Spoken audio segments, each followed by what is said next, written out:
오늘의 사건 반장입니다.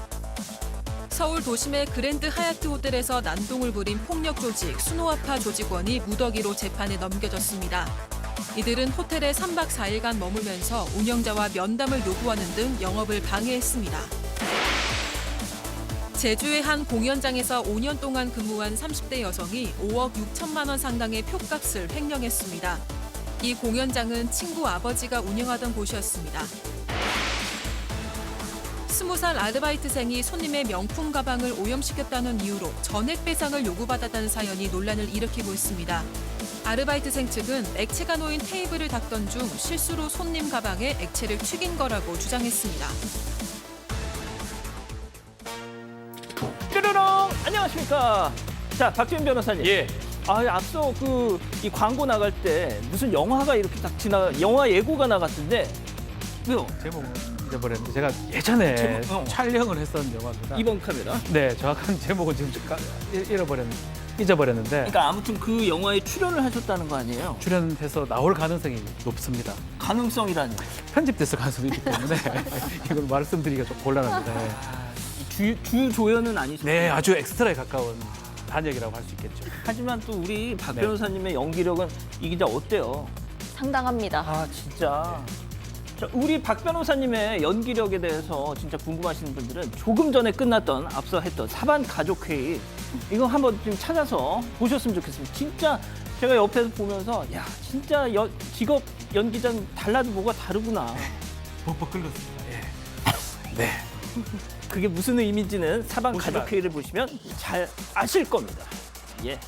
오늘 조금 일찍 시작해서 쓸데없는 말 좀 했습니다. 자, 진실 추적자 사건 반장 시작합니다. 한 온라인 커뮤니티에 올라온 사진으로 시작해보죠. 어제자 음주 단속 현장이란 제목의 사진인데요. 보여주시죠. 예, 와우.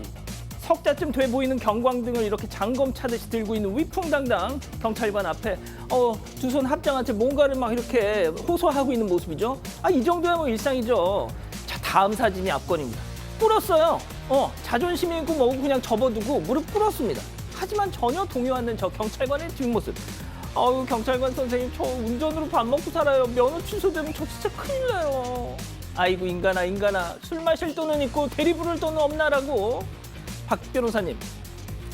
힘차게 외칩니다. 예. 대리를 불러요, 대리. 예. 술 먹지 말든가. 그러니까요. 무슨 생계형 무슨 그런 게 어디 있습니까? 자, 오늘 출연자 소개해 올리죠. 예. 자, 이자연 기자, 박지훈 변호사, 박상희 소장, 김은배 전 서울청 팀장, 그리고 박준혜 수호 선생님 나오셨습니다. 안녕하세요. 안녕하십니까. 예. 사반 꼬박 챙겨보는 60대 아줌마예요. 일하느라 TV로는 못 봐도 유튜브로 챙겨보는 재미가 있네요 하신 이옥남님. 사반 채팅창 들어왔는데 처음 들어왔는데 와우 엄청 뜨거워요 하신 문진홍님. 사반에 푹 빠져서 운동 시간 맨날 놓쳐요. 살만 디룩디룩 쪄 하신 강영님. 보면서 운동하시면 되죠. 자, 양주 사는 강미옥 여사 덕분에 사반 입문했어요. 엄마 사랑해 하신 은호 마마님. 친구들 여럿이랑 밥 먹는데 한 친구가 억울한 일을 당해서 힘들어하더라고요. 제가 야, 너 그거 사반에 제보해 라고 했더니 세상에 다른 친구들도 그래 요즘은 사반이 대세야 하지 뭡니까. 2030 사이에서도 사반 영향력장 하신 서재희님 그리고 최지영님 모두 사랑합니다. 자, 재미는 물론 의리로 함께하는 아세사반 뉴스 육박. 예, 대한민국과 전 세계 동포 가족 여러분의 시선을 모아서 출발합니다.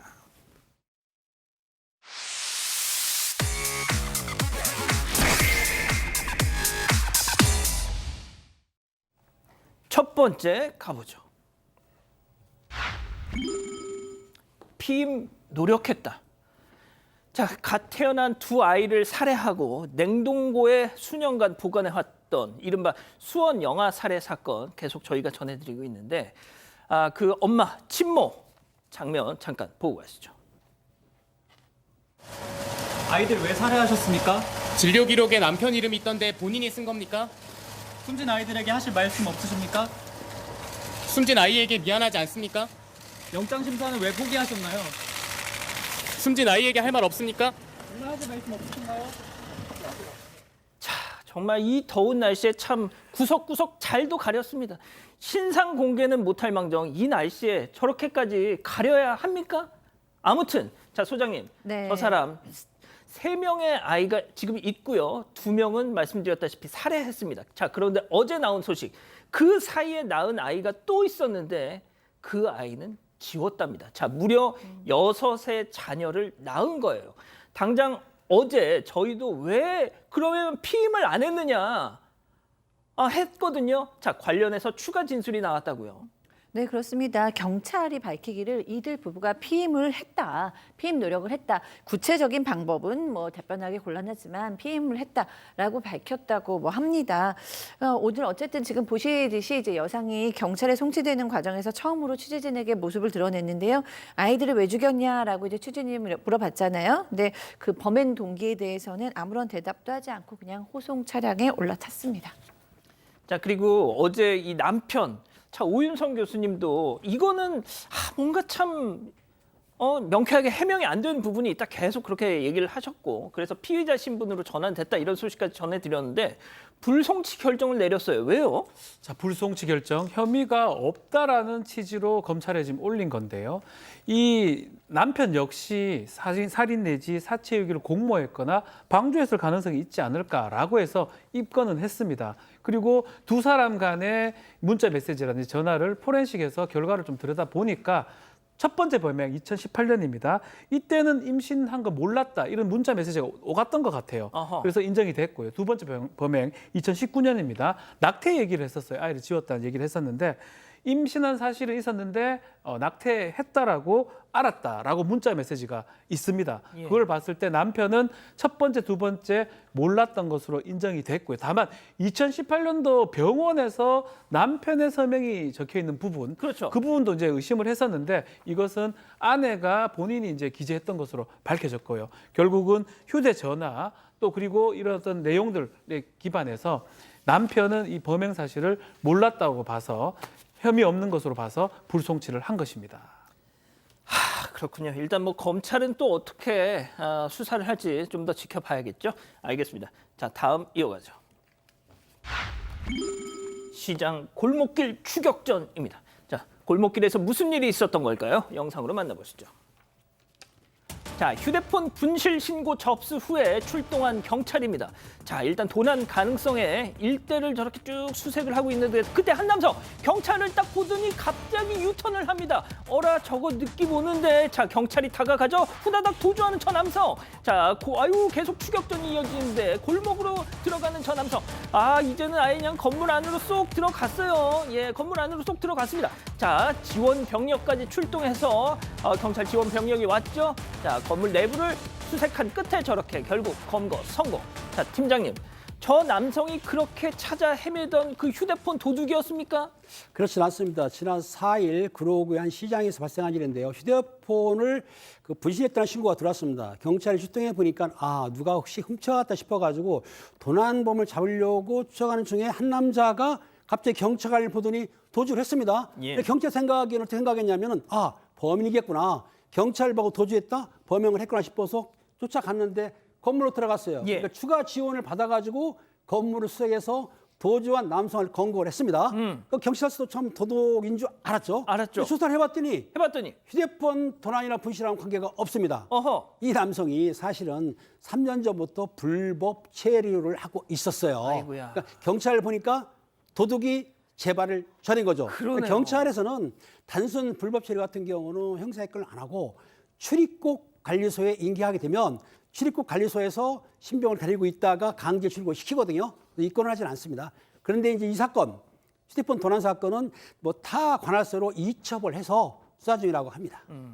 아니, 그냥 경찰 딱 왔을 때 예. 그냥 자연스럽게 걸어갔으면 아무 일이 없었을 텐데. 근데 이게 범행한 사람들이 네. 경찰 보게 되면은 그 표정이라든지 아니면 그 반응을 하더라고요. 그러니까 저 사람도 자기가 죄 지은 거 있기 때문에 도주한 거죠.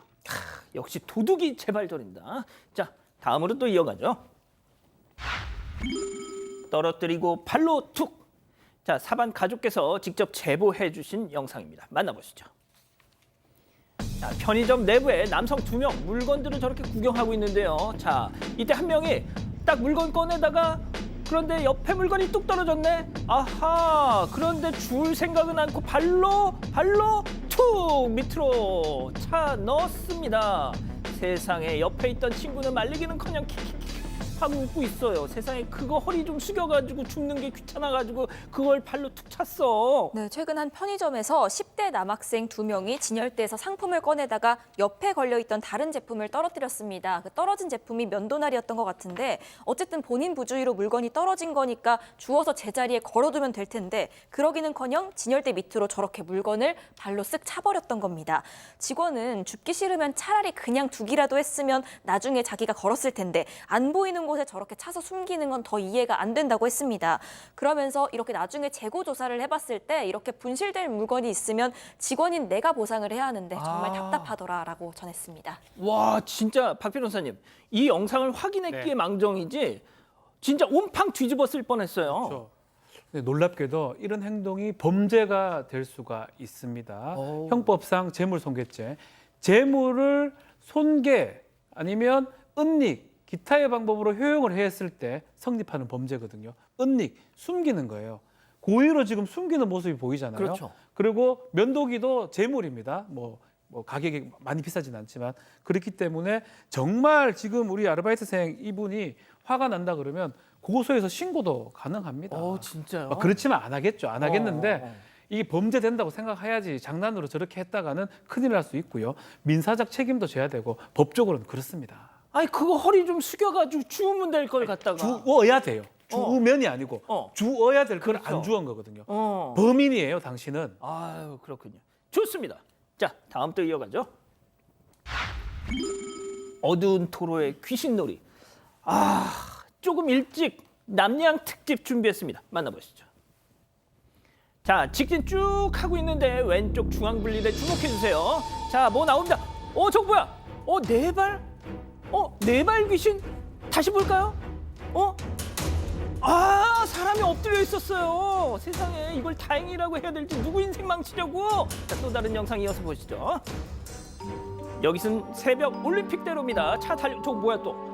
사람 형상이었는데 귀신이다 싶었는데 올림픽대로에서 택시 잡는 사람이었어요. 자, 소장님. 네. 하여간 저런 사람들이 보면요. 꼭 밤에 어두운 옷 입고 있어요. 밝은 옷이라도 좀 입고 있으면 식별이라도 될 텐데 누구 인생을 잡으려고. 그러니까요. 지금 여기 자동차 전용 도로입니다. 사람이 저렇게 다니면 안 되는데 저기서 손을 저렇게 흔드는데 그렇게 검은 옷에다가 뭐 아니면 하얀 옷 이런 거 입으시니까 두 가지 때문에 놀라는 거죠. 처음에는 귀신인가 이러면서 놀라고 또 하나는 저분들 지금 차로 그 도로로 나오면 어떻게 되는 거예요? 찻길로 사고 나잖아요. 그러니까요. 얼마나 겁나요. 첫 번째 맨 처음에는 뭐지 이러면서 봤는데 이렇게 백밀러로 보니까 사람이 이렇게 지나가더래요. 사람이구나라고 아셨지만 저런 거 너무 위험하다 제보하셨고 처음에 그 중앙분리대에 있던 사람도 사람. 그러니까 이렇게 계속 두면 언젠간 사고가 날 것이다라는 그런 걱정이 들어서 이렇게 제보를 하셨다고 누리꾼들도 다 동의하고 있습니다. 진짜 저 뭐야 도대체. 알겠습니다. 자, 다음 또 이어가죠. 한밤중에 침입자입니다. 자, 이번에도 사반 가족께서 제보해 주신 영상 만나보시죠. 한밤중에 한 남성 맨발 상태로 상가 문을 막 열고 저렇게 돌아다닙니다. 자, 한 학원 문에 다가서 어이구야 온 힘을 다해서 막 문고리를 잡아 당기는데 발로 뻥 차더니 발로 뻥 하더니 세상에 입장을 하고 다시 퇴장해요. 자, 복도가 저렇게 소란스러우니까 다들 무슨 소리야 이거 하면서 스터디 카페 학원 학생들이 저렇게 나와가지고 했다는데 자, 그 사이에 저 도망갔어요. 자, 이 기자, 도대체 무슨 일이 있던 거였죠? 네, 저게 지난 25일 밤 11시 반쯤입니다. 경기도 부천 상동의 어느 상가 건물인데요. 제보자에 의하면 마약인지 술인지 모르겠는데 뭔가에 취해 있는 듯한 모습의 남성이 맨발로 이 7층짜리 상가 건물에 침입해서 6층까지 올라왔다는 겁니다. 그러더니 상가 문을 다 열어봤고요. 갑자기 학원 강화유리 문을 발로 차더니 부수고 침입을 했습니다. 그 안에서 다른 난동을 추가로 부리진 않고 그냥 다시 나갔습니다. 그런데 같은 층에 그 24시간 스터디 카페가 있었기 때문에 늦은 시간인데도 사람들이 있었던 겁니다. 학생들이 소리를 듣고 나와 보니까 저 상황이 펼쳐져 있었고 학생이 건물 소장한테 연락을 해서 소장이 급하게 올라갔지만 이 남성은 이미 도주한 뒤였습니다. 그 이후에 CCTV로 동선을 추적을 해봤는데요. 멀리 떨어진 사거리에서부터 걸어와서 그 1층부터 6층까지 상가문을 다 열어보고 다녔다고 합니다. 이 남성 제보자와 원한이 있는 건 아니고 아는 사이는 더더욱 아니라고 하는데 일단 경찰에 신고를 했고 경찰이 수사를 하고 있습니다. 자, 박 변호사님, 저런 건 뭘로 좀 따져볼 수 있을까요? 저도 뭐 손괴 내지 업무방해죄가 될 수가 있고요. 근데 아마 정상적이지 않을 것 같아요. 음주라든지 마약이라든지 뭐 정신질환이라든지 그런 부분 좀 확인을 좀 해봐야 될 것 같습니다. 그렇군요. 알겠습니다. 자, 마지막 사연으로 가보죠. 친척 외식에 쿨한 남편. 어떻게 쿨한 겁니까? 매일같이 본인이 결제라는 겁니다. 그러니까 친척끼리 외식을 하면 남편이 돈을 낸다는 건데 남편네 가족들이 한 동네에 살기 때문에 굉장히 자주 본다고 합니다. 그런데 외식할 일이 생기면 얼마가 나와도 40만 원이 나와도 무조건 쿨하게 본인이 내겠다고 나선다고 하는데요.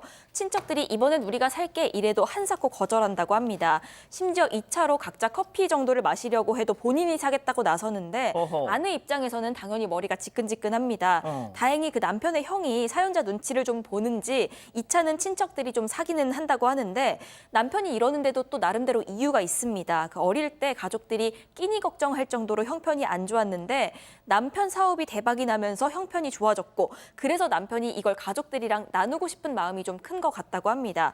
하지만 아내 입장에서는 어쨌든 그 돈이 다 생활비에서 나가는 거고 또 친척들이 아예 못 사는 것도 아닌데 매번 남편이 이렇게 나서니까 좀 짜증이 난다고 하는데요. 그런데도 남편은 친척끼리 돈 아끼는 거 아니다 라면서 오히려 아내를 이해 못하겠다는 상황입니다. 그렇군요. 자, 기다리고 기다리셨던 푸처 핸즈업 타임 유튜브 JTBC 뉴스 채널과 사건 반장 독립 채널에서 동시에 스트리밍 되고 있는데요. 우리 가족 여러분들도 채팅창에 OX로 함께 참여해 보시죠. 먼저 아내입니다. 여보, 은배 아빠. 우린 흙 퍼먹고 사니? 아니 돈 자랑도 정도껏 해야지. 당신 사업 평생 잘 될 거란 보장이 있어. 호의가 계속되면 걸린 줄 알아. 당신 사촌 그 지훈 씨 봐봐. 아주 그냥 제일 비싼 꽃등심 지가 낼 것도 아니면서 얼마나 그냥 처묵처묵하는지 아니면 동그라미. 좋습니다. 야, 이거 우리 팀장님이 소수 의견인 적은 저는 처음 본 것 같은데요. 자, 다음은 남편입니다. 허허, 이 여편네가 정말 돈 자랑 무슨 말을 그렇게 이 사람아. 곳간에서 인신 난다는 말도 몰라? 지들도 그리고 사람이면 나중에 어떻게든 보답을 하겠지. 아니 그리고 막말로 가족 간에 그 정도도 못하나? 내가 당신네 가족들한테도 잘 쏘잖아, X. 야, 일단 소장님부터 들어볼게요. 저부터요. 네. 사실 저도 주부 입장에서 주부의 마음을 이해를 해요. 그렇게 남편이 여기저기 막 내가 쏠게, 내가 살게 이런 거 싫죠. 근데 제가 왜 X를 했냐면 바로 제 소원이 이거기 때문입니다. 제가 돈을 많이 벌어서 친정 식구들 모일 때도 제가 다 내고 시댁 식구 모일 때도 제가 다 내는 게 제 소원이기 때문에. 아니, 소장님 돈 잘 버시잖아. 지금 이 정도 벌어가지고 그렇게 어떻게 한 번 정도 사는 거죠. 진짜? 그거 말고 오늘 근데 이 부부가 사업이 대박 났다라는 표현이 있어요. 그러니까 이분은 지금 여유가 있는 분이거든요. 그러니까 그럴 때는 가족들한테 밥을 사는 건 사실 사는 사람이 가장 행복해요. 내가 살 수 있으니까 사는 거잖아요. 그렇기 때문에 저는 부인의 마음을 이해하지만 X를 할 수밖에 없었습니다.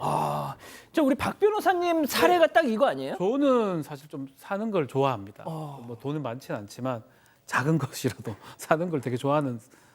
또 이렇다고 누가 얻어 먹으러 오지는 마시고요. 자, 근데 이제 여기 하나 중요한 포인트가 있습니다. 포인트. 가장 최악의 경우가 뭐냐면 네. 돈도 없으면서 자기 허세 맞아. 부리려고 맞아. 사는 사람이라면 가장 문제가 되고 아내 바로 입장에서 그겁니다. 상당히 충격적일 건데 얘기가 나와요. 최근에 사업이 잘 됐고 어릴 때 좀 젊을 때 힘들었던 어떤 상황이 있어서 그것 때문에 이렇게 한다라는 얘기가 나오기 때문에 저는 좀 충분히 이해할 수 있지 않을까. 또 앞으로 혹시나 사업이 좀 안 돼서 가난해지면 또 못 쏠 겁니다. 또 돈이 있어야 하지요. 그렇기 때문에 자기 형편에 따라 왔다 갔다 하는 부분이고 또 이거를 어디 딴 데다 쏘는 거 아니잖아요. 친척들한테 하는 거잖아요. 그렇기 때문에 이해해 주셔도 되지 않을까. 돈 없어지면요. 안 싸요. 걱정하지 마세요. 자, 이래 버리니까 또 우리 팀장님 얘기가 더 궁금해집니다. 지금 그 박 수장님이나 그 박 변호사 하는 말이 맞습니다. 맞긴 맞는데 예. 우리가 살 때 과유불급이라는 말이 있어요. 너무 심한 거예요. 무슨 말이냐면 이게 뭐 5번 중에 한 2번 사면 모르지만 다 산다는 것도 그렇고 또 그리고 대박이 났다고 하지만 정말 재벌 성수는 아니거든요. 가장 중요한 거. 중요한 거. 다 좋다. 아내가 싫다잖아요. 아내 말을 들어야죠. 아내 말을 무시하고 쓴다는 것은 그거는 친척들한테 어떤 도움보다는 자기 잘난 척하는 게 있지 않은가 싶고 돈을 쓰고 싶으면 조카들, 어린애들한테 용돈을 더 주면 되는 것이지 이렇게 친척들이 낸다는 걸 무시하고 낸다는 거는 저는 아니라고 봅니다. 그렇군요. 박 변호사님. 내 아내가 반대를 한번 생각해 보십시오. 예. 어디 가서 주구장창 얻어먹는다고 생각해 보십시오. 어. 내 친척을 만나도 그렇고 누구를 만나든 간에 그 가서 아이고 난 도망갈게, 난 빨리 갈게 뭐 이렇게 한다면 아내가 더 슬플 거예요. 둘 중에 하나를 선택해야 될 상황이다라고 하면 잘 벌고 잘 쓰는 게 아마 아내 입장에서는 이렇게 사연 신청하면서도 약간 그런 거 있을 거예요. 우리 남편 약간은 뭐 괜찮네 이런 마음이 있지 않을까 저는 안 생각이 그래도 들어요. 이거 지 남편 자랑하고 있네 뭐 이런 경우. 약간은 나 그거 봤어 지금. 네, 약간 저는 그런 생각이 좀 듭니다. 자, 이 기자 우리 가족 여러분들요. 네, 여러 의견 주고 계신데요. 내일도 맑음님, 남편 이해는 하는데 지나친 건 사실입니다. 사업할수록 있을 때 잘 모아둬야 합니다. 이런 의견 주셨고요. 제시카님, 멋지긴 한데 옆에서 보는 사람 속 터지긴 할 거예요 하셨습니다. 하지만 다른 의견도 많았습니다. 루리라님, 너무 박하게 굴면 안 된다. 우경미님, 어지간히 했으면 그만해라. 반대 의견이네요. 오기님, 아내하고 상의하세요 하셨고요. 주니블림님, 우리 신랑은 시댁만 가면 얻어먹으려고 해서 내가 다 민망합니다. 이런 의견도 주셨습니다. 그렇군요.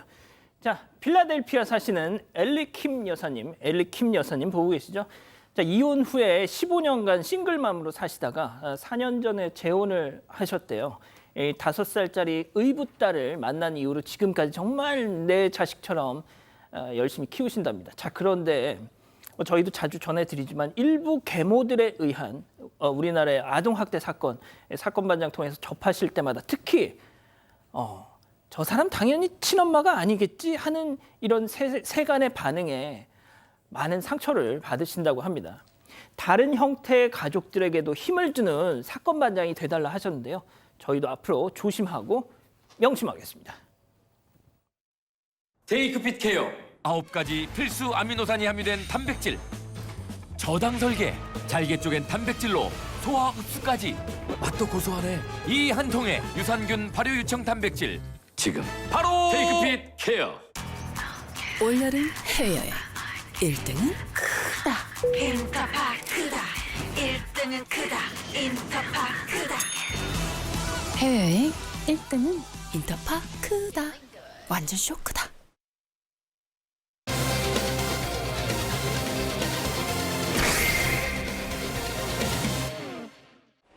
서울 도심의 그랜드 하얏트 호텔에서 난동을 부린 폭력 조직 수노아파 조직원이 무더기로 재판에 넘겨졌습니다. 이들은 호텔에 3박 4일간 머물면서 운영자와 면담을 요구하는 등 영업을 방해했습니다. 이들의 행각을 파헤쳐봅니다. 자, 서울 도심의 5성급 호텔에서 조폭들이 난동을 부렸습니다. 당시 영상 이자연 기자가 좀 설명을 해주시죠. 네, 당시 모습인데요. 검은 양복을 입은 남성이 호텔 입구에 들어서니까 멀리서부터 저 남성 4명이 뛰어옵니다. 그리고 90도로 인사를 하죠. 그 소위 말하는 조폭식 인사였습니다. 이들 모두가 폭력 조직인 수노아파의 조직원들이었습니다. 호텔 프론트 데스크에도 우르르 몰려가서 세를 과시했는데 여기 사장 불러와 이런 식이었다고 합니다.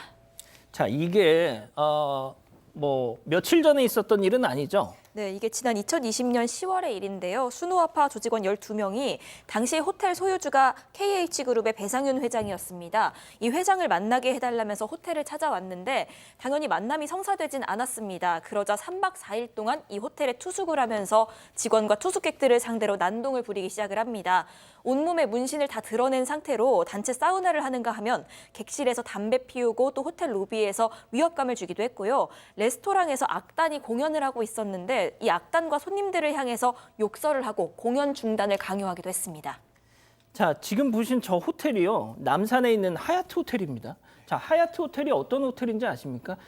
5성급 호텔이죠. 자, 그리고 미국 대통령이 방한하면 꼭 하얏트 호텔에 묵습니다. 그런 정말 서울 한복판에 있는 최고급 특급 호텔이죠. 특급 호텔인데 세상에 거기서 저 조폭들이 백주대나 이제 저런 짓을 했어요. 자, 저 일을 벌인 두 사람이 배후에 있었는데요. 한 명은 최 씨고 한 명은 윤 씨입니다. 최 씨 같은 경우는 이 수노아파의 부두모급 이 원로 조폭이고 윤모 씨 같은 경우는 이제 조직원은 아닙니다. 이 사람이 KH그룹의 배상윤 회장한테 손실금 10억 원을 갚아라고 요구를 했고요. 그 과정에서 수노아파 이 조직원들을 동원했고 주장에 따르면 배상윤 회장 사모펀드에 자신들이 투자를 했는데 60억 원 정도를 잃었다라고 하고 이 배상윤 회장 역시 조폭 출신이라고 좀 알려져 있어요. 예. 뭔가 그 리조트 인수 자금 마련하고자 4천억 손해 끼치고 또 계열사 자금 한 650억 횡령 정도 했다가 도박 뭐 이렇게 때문에 수사를 받고 있고 지금 베트남에 체류 중이고요. 지금 인터폴 적색 수배 여권 무효화 조치가 내려진 상황입니다. 자, 그러니까 자기들이 투자를 했어. 근데 그걸 다 잃었어요. 그랬더니 아니 자기들이 투자를 해서 항상 벌 수만 있습니까? 잃기도 하는 거죠. 자, 이러니까 그거 어떻게든 원금을 찾으려고 저 사람들 시켜가지고 그 돈을 찾아오려고 호텔에 가서 저짓을 한 겁니다. 자, 소장님, 네. 수노아파라고 했어요. 네. 저는 처음에 수노아파라는 얘기 들고 이게 무슨 또 심오한 뜻이 있나 싶었더니 세상에. 네. 예? 저는 순호아라서 아니 무슨 조직폭력배 이름이 이렇게 예뻐 순호아 이랬는데 이게 뭐냐면요. 칼침으로 수놓는다. 흉기로 수놓는다는 뜻입니다. 너무 끔찍하더라고요. 네, 일단 1980년대 전남 목표에서 결성이 되어서 국내 10대 폭력 조직 안에 들어갔습니다. 그리고 2000년대에는 이제 서울로 상경을 해서 세력을 확장시켜요. 나이트, 주점 뭐 이런 유흥업소를 중심으로 세력을 확장시키고 그리고 이제 주택 등을 철거하는 일도 합니다. 지금은 이제 전국구가 됐어요. 그래서 한 120명 정도가 활동하는 그런 큰 조직 폭력 집단이라고 합니다. 이제 소장님이 이렇게 조폭에 대해서 조예가 깊으실 줄 전 몰랐는데, 자, 진짜 이 경기 남부 최대 폭력 조직 중에 한 곳인 광명 사거리파를 혈혈단신 혼자 깨버리셨던 우리 팀장님. 혼자 깬 건 아니고 직원과 같이 했는데요. 이 수노파가 사실은 아까 그 목포에서 결성됐지 않습니까? 네. 서울에 진출을 했습니다. 서울 진출한 조직폭력 중에 성공한 조직폭력배는 맞는데 2006년경에 서울에 가면 강남하고 신촌에 합숙소를 만들었어요. 4개의 합숙소를 만들었는데 합숙소를 만드는 이유가 있습니다. 그 조직원들을 먹고 재우면서 먼저 상하 계층을 나눠요. 선후배를 나눠주고 언어 교육을 시킵니다. 그렇습니까, 형님? 항상 그러잖아요. 네. 요거 입에 달고 살아요. 그리고 인사할 때 어떻게 합니까? 형님도 절하잖아요. 예. 그리고 거기에서 조직원 중에서 좀 체력이 약한 사람들 같은 경우에는 살을 찌우기 위해서 하루에 6개, 7개 문제뿐만 아니라 그 단백질 있죠. 단백질 먹고 약을 먹으면서 체력을 불립니다. 무슨 말이냐면 일단은 조직원들은 체격을 먹어줘야 되잖아요. 그렇기 때문에 등치를 키우기 위해서 그 약 같은 걸 먹거나 아니면 단백질을 먹고 또 그것만 가지고 안 되니까는 조직끼리 싸움을 한다고 하는데 요거를 일반적으로 전쟁이라고 부르거든요. 그러면 상대편한테 지지 않기 위해서 흉기, 둔기 등으로 인형을 가지고 연습을 해요. 제가 잡은 그 광명 사거리파도 흉기를 가지고 나무에다가 던졌거든요. 진짜? 던지는 연습을 했어요. 어. 이렇게 연습을 하거든요. 산속에서.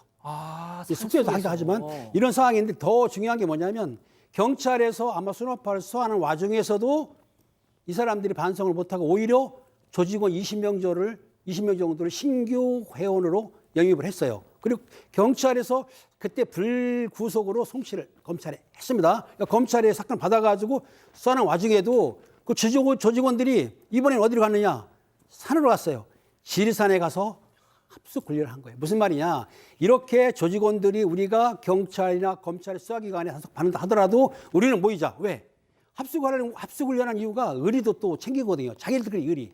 이런 것 때문에 어떤 수사를 하더라도 우리는 우리끼리 뭉친다. 이런 거를 보여줬기 때문에 참 황당한 일인 것이죠. 예. 자, 그럼 여기서 첫 번째 사건 체크포인트 짚어보죠. 깍두기 파티라고 잡아봤습니다. 자, 검찰 수사 과정에서 이 폭력 조직들 중에 MZ세대가 끼리끼리 따로 모인 영상이 확인이 됐습니다. 그 영상 잠깐 보시죠. 자, 딱 보면 이게 영화의 한 장면 자, 이 실제 상황입니다. 이 영화 아니고요. 전국의 MZ세대 조폭들이 모여서 저렇게 지들끼리 술 먹고 단합대회를 하는 거예요. 우통을 벗고. 자, 문신자. 아이고 참 저거 여기 뭐 룸사롱 같은데요. 한 명씩 돌아가면서 뭐 누구누구 파 화이팅! 자기 조직 이름 부르면서 저렇게 건배를 합니다. 뭐 우리 우정 변치 말자 뭐 이런 느낌의 뭐 그런 거겠죠. 자, 이제 얘네들도 이제 인스타를 하는 거예요, 지금. 네, 맞습니다. 다들 그 SNS로 모였고요. 그래서 주로 그 MZ세대, 그러니까 90년대생 폭력배들입니다. 이게 이번 사건 수사하는 과정에서 국제마피아파, 텍사스파 이런 다른 전국 단위 조직의 허리 역할을 하는 그 MZ세대 조직원이 전국 단위 저런 또래 모임을 가져온 정황도 포착이 됐습니다. 그러니까 이 조직들이 서로 조직 간의 정면 승부를 하는 대신에 살아남기 위한 어떤 자기들끼리의 연대를 강화하고 있는 모양새였습니다. 검찰은 한 조직원이 자신의 SNS에 올린 저 게시물에서요, 전국 폭력 조직 이름이 담긴 수사 자료를 확보하기도 했습니다. 이런 또래 모임은 과거에도 있긴 했는데 최근에 인스타그램 이런 SNS가 발달하면서 더 활성화된 걸로 추정이 됩니다. 다만 그럼에도 불구하고 이런 폭력 조직의 상징과도 같은 아까 계속 말씀하셨던 그런 깍두기 인사, 이런 인사는 시대가 흘러도 변함없이 유지가 되고 있었습니다. 제가 며칠 전에도 뭐 그 격투 유튜버와 조폭들 싸움 뭐 이거 전해드리면서 문신에 대한 얘기 많이 드렸는데, 저런 그 조폭들이 하는 문신을 이즈렘이라고 하잖아요. 그러니까 일본 말인데, 그러니까 이 색깔 이렇게 넣어서 하는 문신. 그냥 진짜 패션 타투 이런 거 말고 말이죠. 참, 팀장님, 진짜 저런 요즘 날도 더워가지고 막 지들 또 막 짧은 옷 입고 나와가지고 막 저런 모습 보여주면 얼마나 일반 선량한 시민들한테 혐오감을 주고 위협감을 줍니까? 예? 그 조직폭력 조직원들이 문신하는 이유가 일반인들한테 위협적을 보여주게 하는 거예요. 혐오감보다는. 그리고 본인들이 멋있다고 생각하는 건데, 실제적으로 옛날 건달들은 문신을 안 했습니다. 근데 알다시피 일본의 야쿠샤들의 건달, 그 조직폭력배의 문물이 돌아다 보니까 그거를 본따 가지고 일본 야쿠샤들 문신을 합니다. 문신도 종류가 있어요. 아무나 못 하거든요. 그러니까 뭐 야마구치구미에는 그런 종류가 있고, 이나가이 같은 경우, 스미요시가이 다 틀리거든요. 근데 한국은 그걸 본떠 가지고 문신을 마구잡이로 하고 있죠. 하고 그거 한 이유는 아까 말했듯이 문신하고 있으면 일단 일반인들 위협을 느끼잖아요. 위력가시하기 위해서 문신을 하는 것이죠. 예, 이레즘이죠. 제가 조금 잘못 말했습니다. 이레즘이. 자, 박 변호사님, 결국 잠시만요. 이 기자, 결국 이 재판에 넘겨졌죠? 네, 일단 이 순호아파 조직원 39명 재판에 넘겨졌고요. 이 중에 9명은 구속 상태였습니다. 단순히 범죄단체에 가입한 사실만으로 이렇게 구속한 사례는 사실 이번이 처음이라고 합니다. 검찰이 이번 사건 넘겨받은 게 지난해 2월인데요. 그 뒤에 이 조직에서 운영하는 서울 강남 합숙소, 그리고 조직원이 운영하는 유흥주점에 대해서 압수수색 벌였습니다. 사적인 분쟁을 해결하고자 조직원을 동원해서 다수 시민의 일상을 위협하는 등 어떤 죄질이 불량하다고 판단했습니다. 자, 박 변호사님. 네. 그런데 주동자로 알려졌던 윤 씨는 또 영장 기각이 됐다고요? 최 씨, 윤 씨가 이제 주동자라고 이미 말씀을 드렸는데, 윤 씨 같은 경우는 비조직원이긴 했습니다. 이 10명하고 같이 이 구속영장을 재청구를 했었는데, 이 재청구하는 과정에서 7명 조직원에 대해서는 영장이 발부가 됐지만, 윤 씨를 포함한 3명 같은 경우는 영장이 기각이 됐어요. 그 기각 사유는 뭐 일반적인 내용이 나옵니다. 이 범행에 대해서 다투고 있는 사실이 인정되고, 또 증거인멸 우려나 도명 우려가 높지 않다라고 해서 2차례에 청구된 영장이 2번 다 기각이 됐습니다. 자, 팀장님이 마지막으로 정리를 해주세요. 오늘 검찰에서는 저렇게 해가지고 이 순호아파, 칼침을 수놓는다 해서 만들었다는 그 순호아파는 사실상 와해가 됐다고 해요.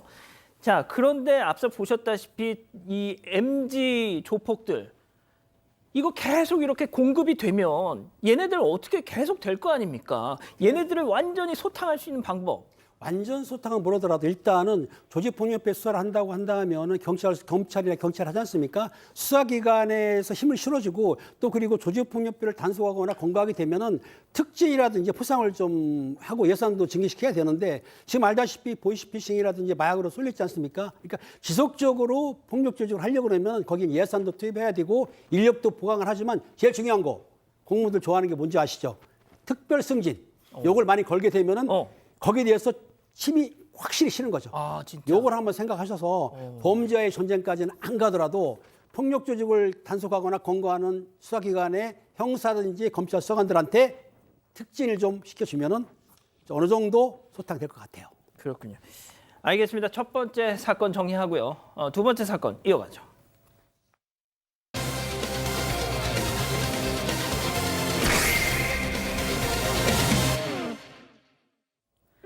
지난 2016년 제주에서 공연장을 운영하는 대표는 한 20대여 직원을 채용했습니다. 젊은 나이에 가족과 연을 끊고 오갈 데 없이 지내는 딸의 친구를 보게 되자 이를 가엽게 여겨서 도움의 손길을 내민 건데요. 대표는 그렇게 몇 년간 여직원의 거처를 마련해주고 함께 시간을 보내면서 친딸처럼 각별하게 대했다고 합니다. 그런데 어느 날부턴가 직원들이 이 여직원을 두고 수군대기 시작했는데요. 월급에 배가 넘는 명품 가방을 수시로 사들이는가 하면 자동차에 비싼 성형외과 시술까지 돈을 펑펑 쓰는 모습이 어딘가 수상쩍었던 겁니다. 하지만 그 어떤 말에도 꿈쩍하지 않던 대표, 급기야 눈앞에서 충격적인 광경을 보고야 맙니다. 대체 이 대표가 목격한 건 무엇이었을까요? 이게 어떤 사연인지부터 처음부터 좀 따져봐야겠는데요. 네, 일단 제주에서 한 공연장을 운영하고 있는 여성 대표가 있었습니다. 이 대표가 지난 2016년에 자신의 딸을 직원으로 채용하면서 그 딸의 친구까지 같이 채용을 했습니다. 당시에 20대던 이 딸의 친구가 가족이랑도 연이 끊긴 상태고 오갈 데도 없는 처지다. 이런 얘기를 듣고 좀 딱하게 여겼던 것 같은데 그렇게 여직원 입장에서는 그 친구 어머니의 도움으로 직장을 얻은 거였고요. 이 공연장에서 매표 정산 업무, 그러니까 매표소 전반 다 관리하고 입장료 이 매출 정산하는 그런 업무를 하게 됐습니다. 그러니까 이제 단순히 일자리만 준 게 아니라 정말 내 딸처럼 완전히 그냥 각별하게 대했다는 거 아닙니까? 그렇습니다. 대표님께서 굉장히 정이 많으신 것 같아요. 그러니까 갈 곳이 없는 친구니까 내 딸처럼 대해줘야겠다라는 생각이 드신 것 같습니다. 사택에서 지낼 수 있게 도와주고요. 시간도 많이 가지셨다고 해요. 정말 딸처럼 데이트도 하고 맛있는 것도 먹고 이렇게 지난 것 같고요. 그다음에 이제 서로가 서로를 어떻게 보면은 정말 모녀단계다라고 생각할 만큼 친밀하게 그렇게 지내면서 또 직원으로서 이렇게 중요한 일도 맡기기도 했습니다. 자, 그런데 2, 3년 지난 시점부터 뭔가 회사 직원들 사이에서 이 여직원을 두고 수근수근 딱 생각하기로는 야야, 쟤 낙하산 이건데 그게 아니었다면서요. 그게 아닙니다. 그녀의 씀씀이가 크기 때문에 말들이 많았습니다. 처음에는 과소비가 좀 심한 거 아니냐라고 직원들이 생각을 했는데 계속 이제 택배가 오는 걸 보니까 여러 명품이라든지 이 택배가 넘쳐날 만큼 배달이 되기 시작했고, 근데 이제 다들 알지 않습니까? 월급보다 훨씬 과한 명품 가방, 명품 의료가 많았다고 하고 피부과를 또 많이 갔던 것 같은데요. 일주일에 한 번씩 들렸는데 갈 때마다 한 200만 원씩 거금을 결제했다라고 합니다. 또 승용차도 구매를 하기도 하고 유흥비로도 많은 돈을 썼기 때문에 옆에 있는 직원들이 뭔가 이상하다라고 느꼈던 것 같습니다.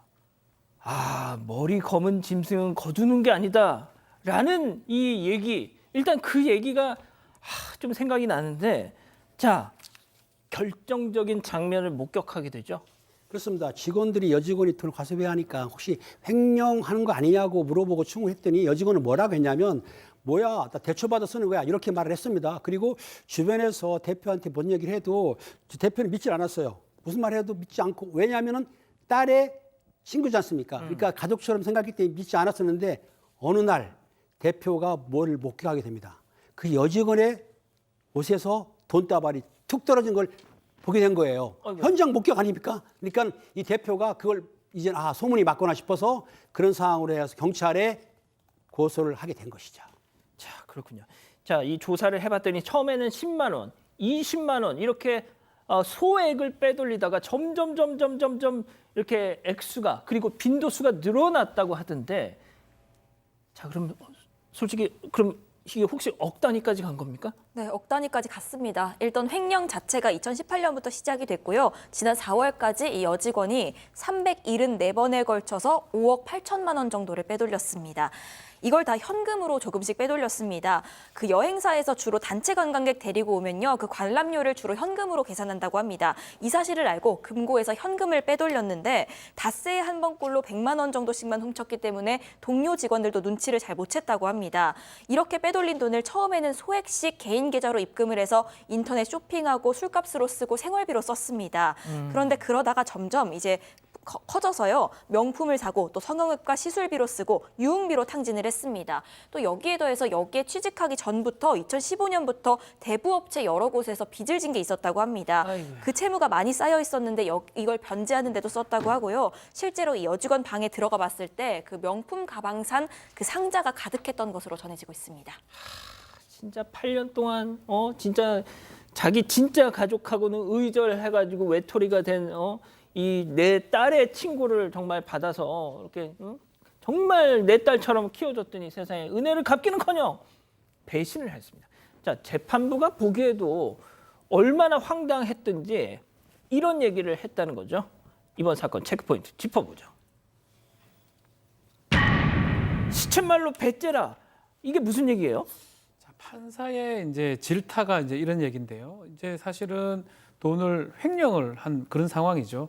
그 과정에서 이제 발각이 되니까 갚겠다. 특히 차량 같은 거 샀던 거, 이 차량을 팔아서 그런 것들 변제를 좀 할 수 있으면 하겠다라고 했는데 재판하는 과정에서도 이렇게 갚지를 않았던 걸로 보이고 그런 부분을 이제 재판부에서 지적을 한 것으로 생각이 듭니다. 특히 사실상 가족같이 이 피고인을 딸처럼 대했는데 피고인을 가족처럼 받아준 피해자를 배신했다라고 재판부 지적을 했고요.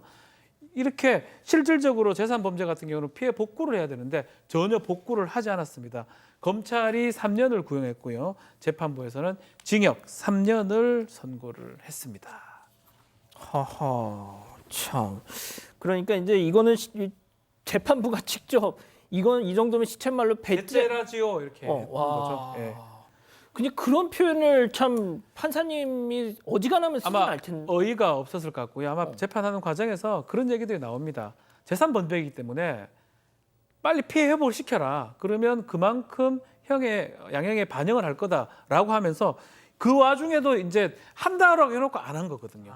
그러니까 재판부에서 아마 이런 얘기 거의 안 하는데 배째라 씨가 아니냐라고 했던 것 같습니다. 자, 제가 뭐 좀 자료를 봤더니 이 대표, 그러니까 어머니, 그러니까 친구의 어머니, 정말 하늘이 무너지는 것 같았다라고 하더라는 거예요. 그러니까 솔직히 이렇게 되면 말이죠. 사람을 믿을 수 있겠습니까? 이제 뭐 앞으로 이 정도로 믿기는 어려우실 거라고 생각이 들어요. 그러니까 이 대표님께서 정말 이 딸처럼 생각하고 아낀 것 같습니다. 왜냐하면 주변 사람들이 다 여러 번 이상해요 얘기할 때도 누구 말도 듣지 않고 그럴 리가 없다라고 생각을 했는데 결국에 이렇게 되고 나니까 정말 하늘이 무너지는 것 같다라고 얘기를 하셨어요. 그래도 이제 뭐가 이유가 있겠지, 사정이 있겠지라고 생각해서 접견을 신청했습니다. 한번 얘기라도 들어보고자. 근데 이 여직원 그 접견 딱 거부했습니다. 그리고 이 차량이 하나 있어요. 여자가 이제 돈을 몰래 이렇게 횡령해가지고 산 차가 있는데 맨 처음에는 그렇게 얘기합니다. 이거 횡령한 돈으로 산 차니까 회사에 반환하겠다라고 얘기했지만 반환하지 않았다고 합니다. 그러니까 이런 것들을 보고 대표님이 어떻게든지 좀 용서해주고 싶었지만 너무 반성하는 모습도 없고 도저히 이제 믿을 수가 없기 때문에 지금은 엄벌에 처해달라라고 입장을 바꾸셨다고 합니다. 그렇군요. 알겠습니다. 자, 두 번째 사건 정리하고요. 세 번째 사건 이어갑니다.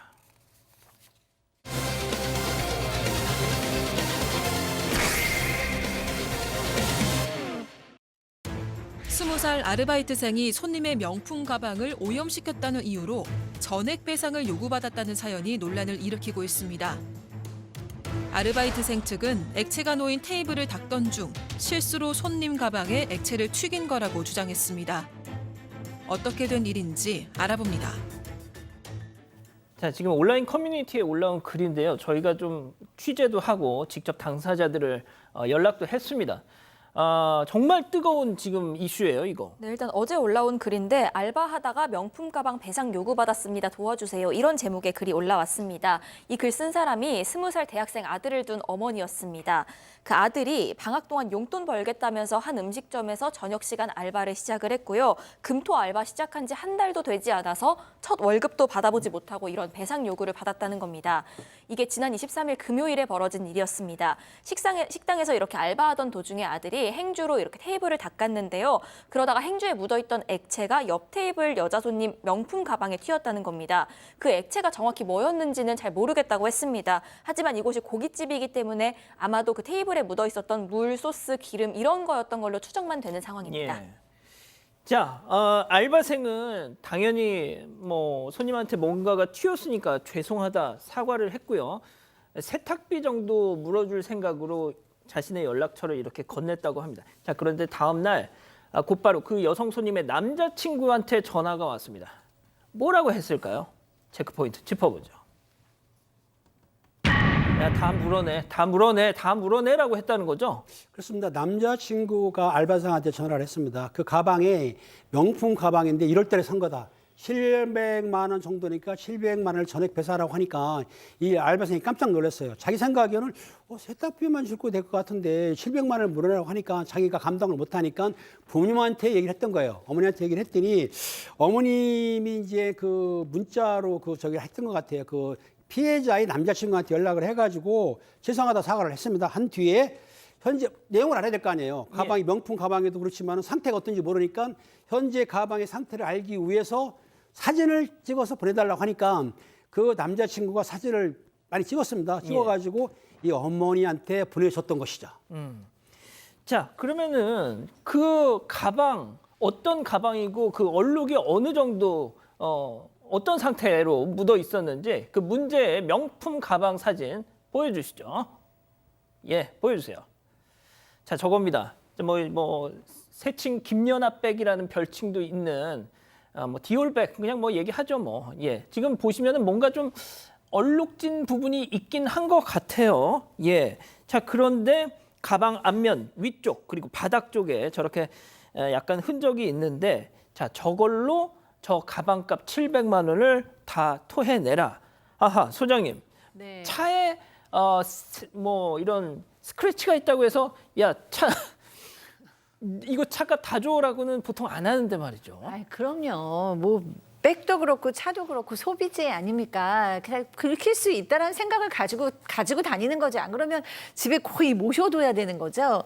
그리고 이제 뭐 글쎄요, 사진으로 봤을 때는 별로 이렇게 티가 많이 나게 저는 700만 원 다 물어주라고 해갖고 어디 막 진짜 찢어졌나 보다 이렇게 생각했거든요. 근데 그냥 있을 법한 뭐 얼룩이긴 합니다. 근데 이제 또 본인은 생각이 다를 수 있으니까요.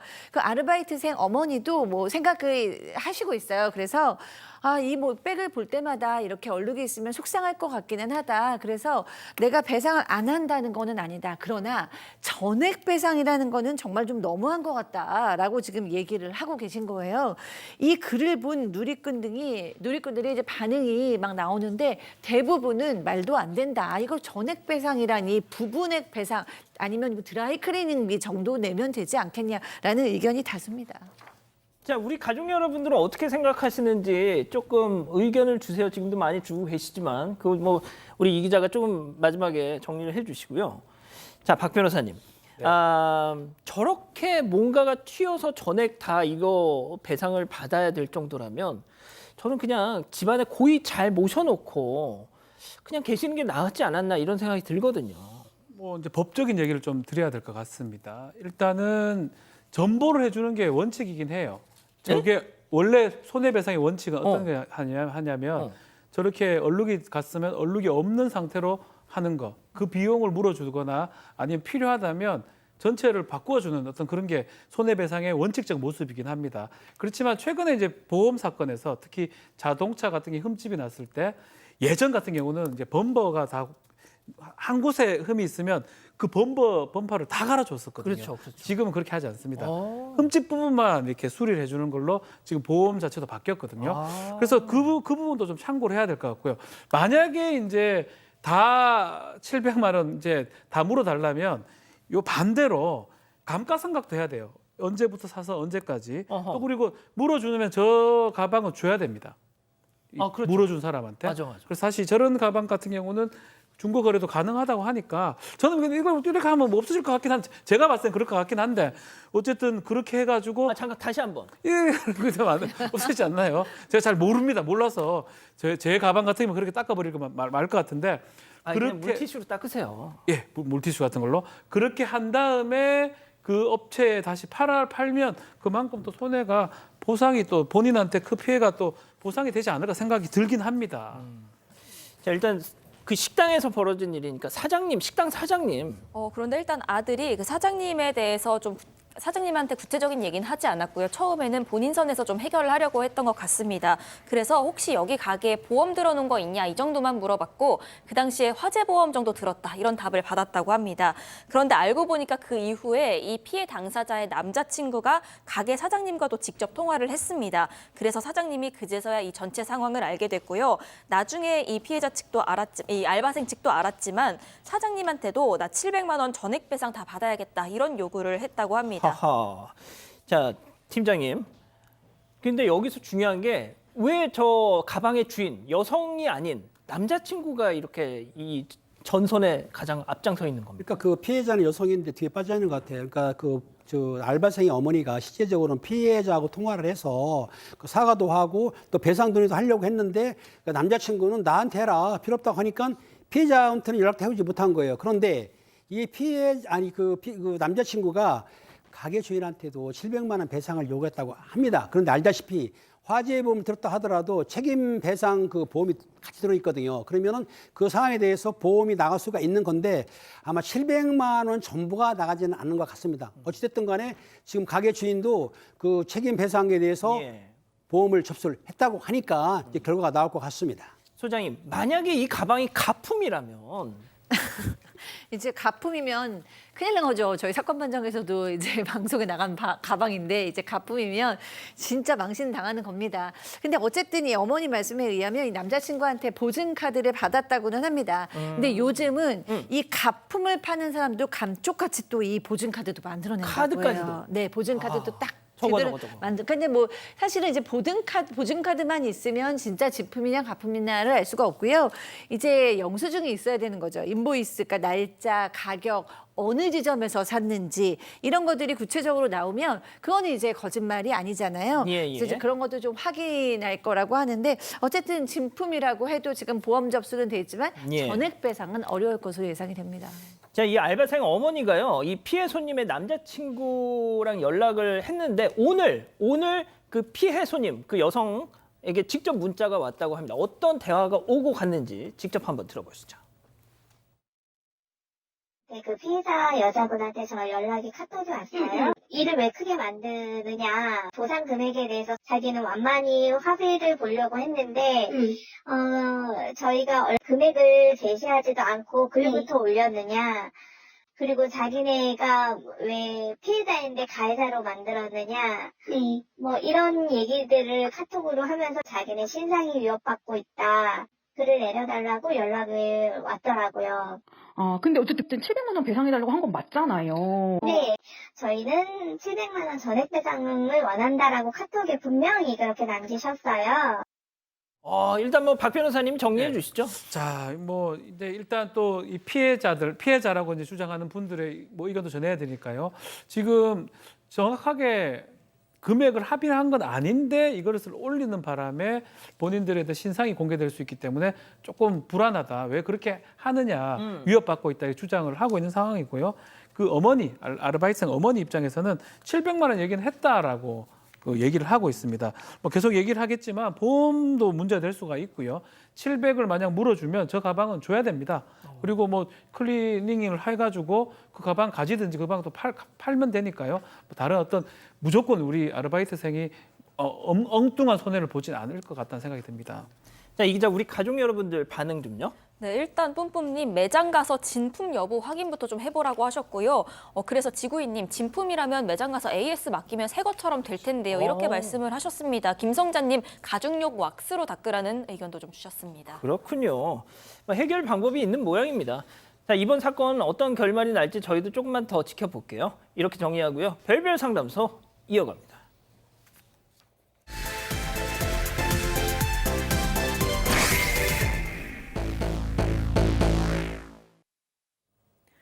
어느 날 갑자기 잘 다니던 대기업을 그만두겠다는 남편.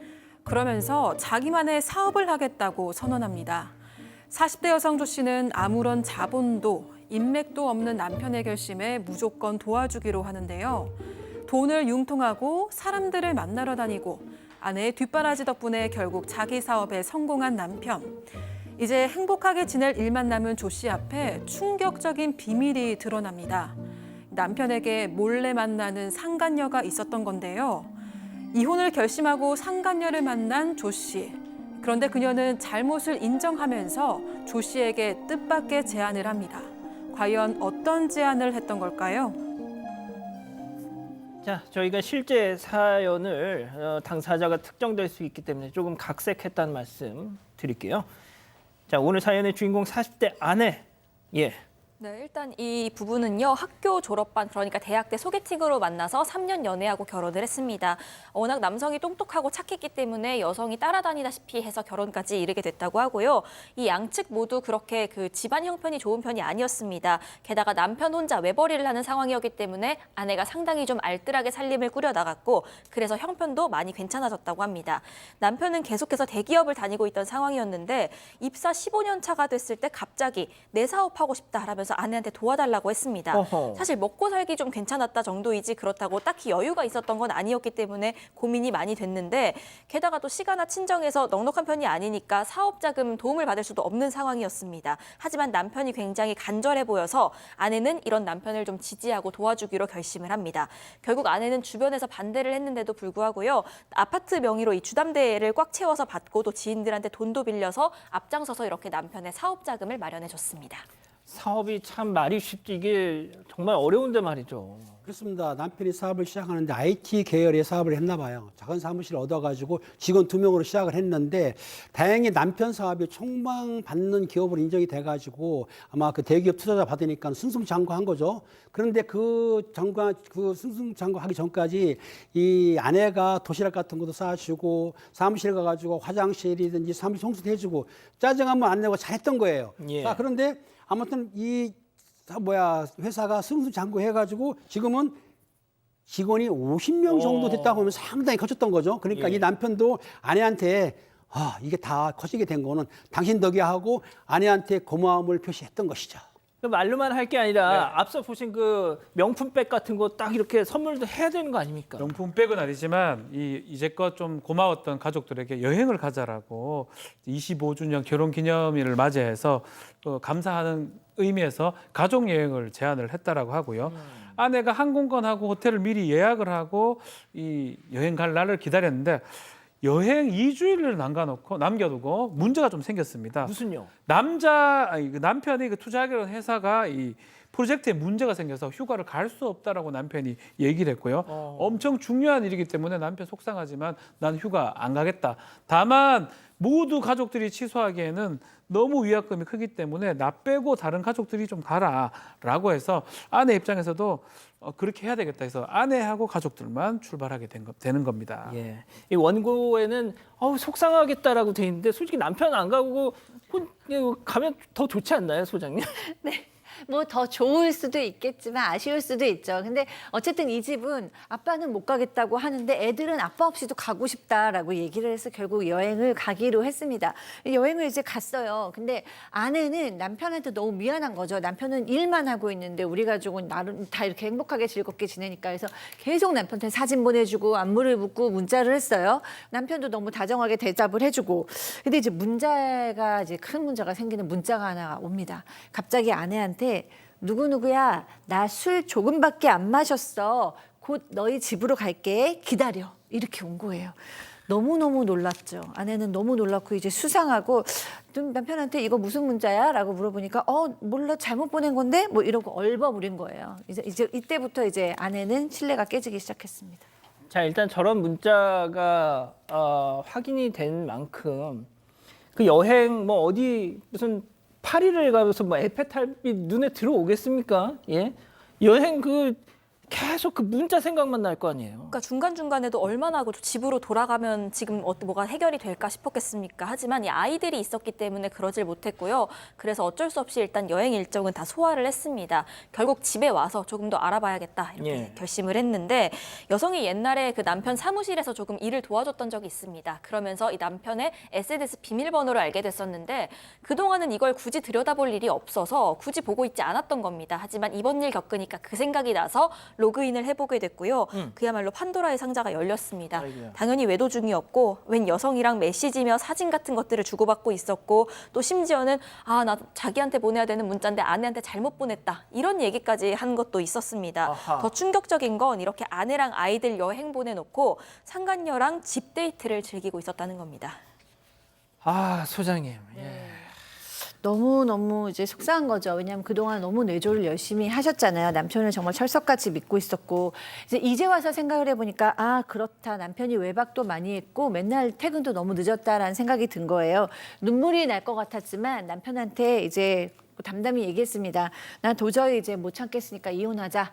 그 재산은 내가 너무 많이 도와서 이만큼 일공 거니까 반을 달라라고 얘기를 했어요. 그러니까 이제 남편이 싹싹싹싹 비는 거예요.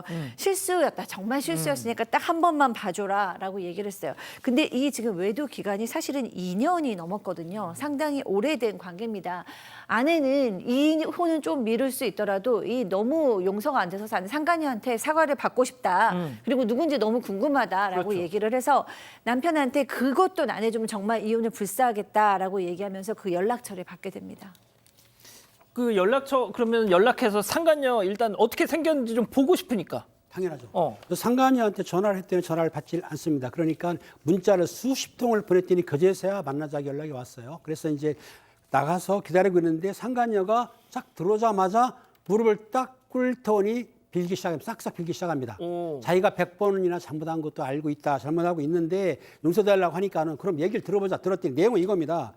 그 상간녀는 사실은 남편하고 회사하고 투자관계에 있는 회사의 임원입니다. 임원인데 둘이 이제 만나게 됐는데 더군다나 유부녀인 사실에 알게 됐어요. 그리고 상간녀는 뭐라고 했냐면 아내한테 당신 남편과 나는 당신이 이혼할 만큼 그런 가치 있는 사람이 아니다. 이혼하지 말아달라. 그리고 이런 사실을 알게 되면은 자기 가정도 풍지박산나고 이 업계에서 매장되니까 용서해 달라고 싹싹 빌었던 것이죠. 그래서 어떻게 용서해 준 거예요? 자, 다시는 남편을 만나지 않겠다. 합의서도 써주겠다. 그러니까 제발 좀 용서해달라고 요청을 했는데 아내 입장에서는 처음에 이 상간녀의 제안을 거절을 했습니다. 그럼에도 불구하고 상간녀가 아주 눈물을 울면서 전화하고 며칠 밤을 계속 이게 부탁을 하니까 끝내 이 상간녀의 말을 들어주기로 하고요. 합의서를 작성을 합니다. 합의서 내용은 불륜 사실을 상간녀 가족한테 발설하지 않는다. 상간녀가 남편하고 접촉할 경우 위약금으로 회당 1억씩 지급한다. 또 합의 내용 불이행시마다 1억씩 추가로 지급한다 등의 내용이 담겨 있고요. 이 합의서를 만들어 각자 사인을 하고 나눠 가졌습니다. 자, 일단 상간녀하고는 그렇게 합의를 봤어요. 남편하고는요? 일단 남편에 대한 분노도 굉장히 컸지만 그 이후에 남편이 가정에 충실하는 듯하고 또 아이들 생각도 났기 때문에 일단 이혼은 하지 않기로 마음을 먹었습니다. 그런데 합의서에 서명하고 3주 뒤에요. 불과 한 달도 되지 않아서 다시 일이 벌어졌습니다. 남편이 이 상간녀를 또 만났다는 사실을 알게 됐던 겁니다. 아이고. 그날 남편이 늦게 들어와서 뭔가 수상하다, 어떤 촉이 와서 다그쳐 물어봤더니 결국 그 여자 만나서 식사를 했다고 실토를 한 겁니다. 이거 처음 맞냐고 또 캐물었더니 알고 보니까 그 전에도 만난 적이 있었습니다. 그러니까 합의서 쓰고도 3주 사이에 2번이나 만났던 거죠. 그런데 남편은 이렇게 만난 게 일 때문이었다고 주장을 합니다. 아내가 생각하는 그런 관계로 만난 게 아니라고 끝까지 주장을 했습니다.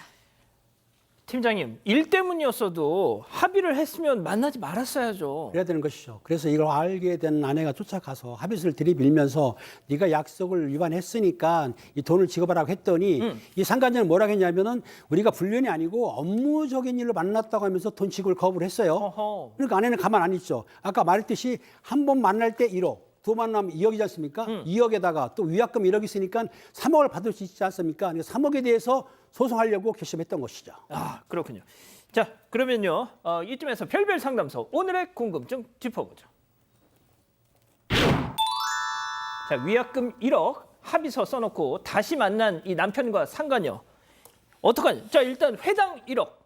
기본적으로는 그런 어떤 계약도 뭐 반사회 질서에 반하는 사회 질서에 반하는 그런 계약이 아닌 이상은 이 합의도 유효하다고 봐야 됩니다. 진짜요? 근데 이제 사실은 그 합의서 내용 보면 만나는 것만 이렇게 해놨기 때문에 금액 자체가 좀 크다고 볼 수가 있고요. 실제로 비슷한 사건에서 이 법원에서는 그런 합의 자체는 가능한데 위약벌 자체가 너무 크다. 1억 정도. 지금 3억이 되기 때문에 그거 제한을 할 수는 있습니다. 그래서 법원에서는 5천만 원 초과하는 부분, 그런 부분은 인정할 수 없고 그까지는 인정할 수 있다라고 판결한 사례가 있습니다.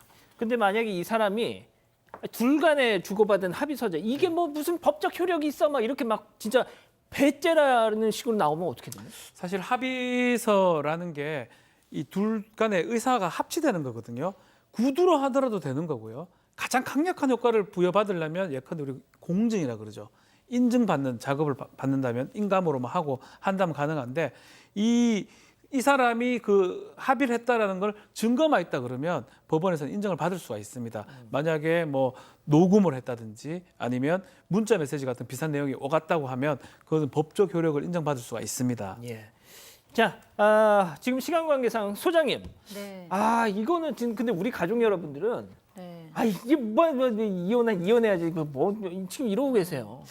네, 일단은 뭐 신뢰관계는 강심하게 손상이 됐죠. 왜냐하면 이 남편이 사실 믿기 좀 어려운 상황이에요. 안 만난다고 해놓고 지금 3주 후에 만났는데 그 여자가 혼자서 찾아온 건 아니잖아요. 같이 만난 거기 때문에 어쨌든 그 남편하고 그 상간녀에게 얼마큼 내가 강력하게 이 문제를 대처할 것인가에 대한 메시지는 확실히 주신 것 같기는 한데 사실 뭐 이제 이렇게까지 생각하고 싶지 않지만 만약에 이 법원에서 판결한 그 비용을 남편이 만약에 준다면 그 여성한테 이걸로 내 이러고 준다면 사실은 아무런 뭐 이득이 없으신 거잖아요. 그래서 이 상간녀에 대한 강력한 태도만큼 저는 남편에 대해서도 좀 강력하게 대처할 필요가 있다. 뭐 남편은 내가 뭐 우리 가정을 지키는 상황에서 남편은 봐주고 상간녀만 찾고 이러면 또 이 남편이 그 습관이 안 바뀌어져서 이 문제는 계속 될 거고 힘드신 분은 아내만 힘드실 것 같아서 이 근본적인 남편의 문제를 저는 좀 신경을 쓰셔야 될 것 같다라는 생각이 듭니다.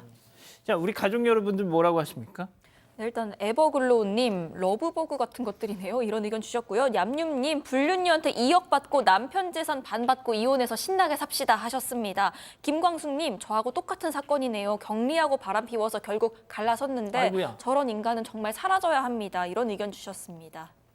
아이고야, 또 딱 또 그런 상황에 있으셨던 우리 가족 여러분이 계셨군요. 알겠습니다. 별별 상담소 이렇게 정리하고요. 글로벌픽 이어갑니다.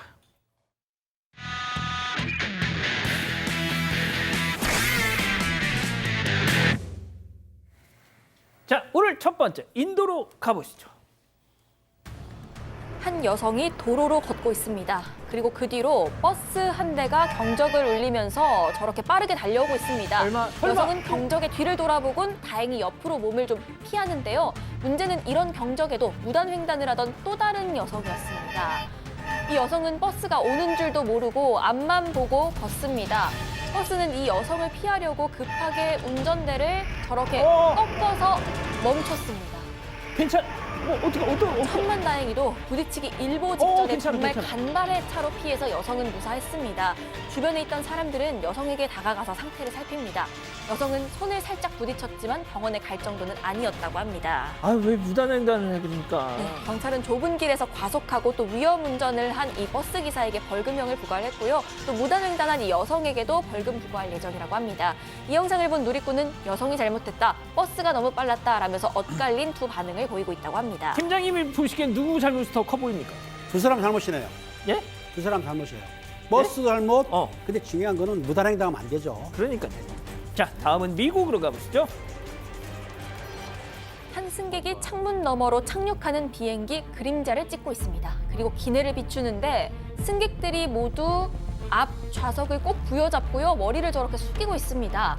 얼마 안 가서 착륙을 마치자 기내에선 승객들의 박수 소리가 들려옵니다. 이런. 네, 알고 보니까 이 비행기 비상 착륙을 하고 있었던 겁니다. 아까 그림자를 다시 보시면요. 비행기 앞바퀴가 보이질 않습니다. 착륙을 해야 되는데요. 비행기 앞바퀴가 나오질 않아서 여러 차례 선회를 하다가 기장이 앞바퀴 없이 착륙을 시도한 겁니다. 기장은 착륙 전에 많이 흔들릴 수 있다고 경고를 했는데 당시 승객들 이야기 들어보시죠. Palms are sweating. I grabbed my phone, trying to text my wife, tell her I love her. Just a really scary situation. You know, I found out I'm going to be a father a couple of weeks ago, so that was just very, very much on the front of my mind. 네, 승객들은 두려울 수밖에 없었겠죠. 비행기 앞머리는 활주로에 충돌하면서 굉음을 냈지만 뒷바퀴로 버텨내면서 아주 성공적으로 착륙을 마쳤습니다. 승객들은 활주로에 세워진 비행기에서 미끄럼틀을 타고 내렸는데 승무원을 포함해서 비행기에 타 있던 총 101명의 사람 중 단 한 명도 다치지 않고 무사했습니다. 승객 이야기 다시 한번 들어보시죠. It couldn't have gone more smoothly from the landing to the quick response from the emergency responders to the gate agents. Everything was just incredibly smooth. Very impressed. 좋습니다. 다음은 멕시코로 가보시죠. 자, 어린아이 또 남성 나란히 짚라인을 타고 있습니다. 근데 잘 가던 두 사람 갑자기 중간에 멈춥니다. 그리고 그 순간 아이가 짚라인에서 떨어져서 아래로 곤두박질 칩니다. 안 돼. 안 되죠. 여섯을 받게 되지 않은 아이 무려 12m 높이에서 떨어져 버리고 만 겁니다. 어떡해. 떨어진 이유가 참 황당한데요. 아이가 입고 있던 안전띠가 정말 허무하게도 뚝 끊어진 겁니다. 아이는 짚라인 아래에 있던 인공호수에 빠졌는데 해당 공원의 직원들 누구도 나서지 않았고요. 누나의 남자친구가 호수로 뛰어들어 빠져나올 수 있었다고 하네요. 아이 어떻게 다쳤어요? 천만 다행히 물에 빠진 덕분에 아이는 구사일생으로 목숨을 건졌고요. 병원으로 옮겨진 아이.